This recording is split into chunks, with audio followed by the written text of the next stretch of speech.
I'm Sara Lovecraft here at Gemcraft Studio at Shop LC, and today we're going to be talking about two of the most common cold connections in jewelry making, the wrapped loop versus the simple loop.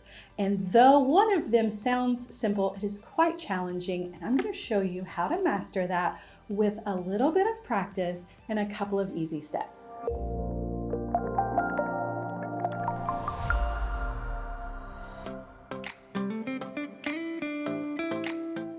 I'm going to show you how to create a wrapped loop. You're going to need 3 tools for this. You're going to need your chain nose pliers, your round nose pliers, and you're also going to need your cutter tool.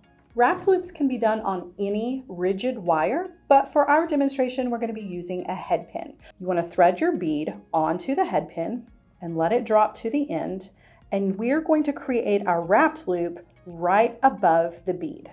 Using your chain nose pliers, you want to grab the wire right where it is exiting the bead. You don't want any space between the top of the bead and your pliers. Bend your wire over the top of the jaws of the pliers. When you remove your pliers, you have a little bit of space before your bend that happened where your tool was. So you don't have to use a ruler. You can let the tools do the measuring for you.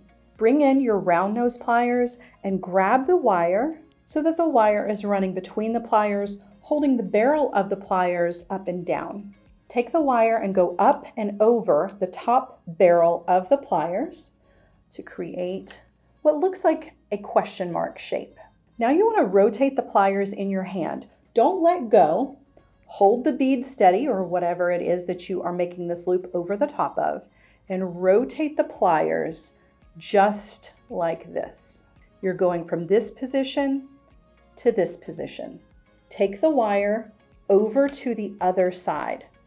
That's going to create a full loop. Now for me, I like to put my pliers in my non-dominant hand to hold everything still, and then use my dominant hand and my chain nose pliers to make my wraps. But you may find that it is easier for you to do this all with one hand and use your non-dominant hand to make your wraps. I'm going to grab the wire with my chain nose pliers, and in that space between the loop that we created and the top of our bead, we're going to wrap the wire around that straight section and create 2 to 3 wire wraps.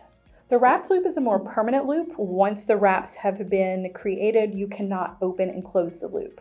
Use your cutter tool to trim off any excess wire.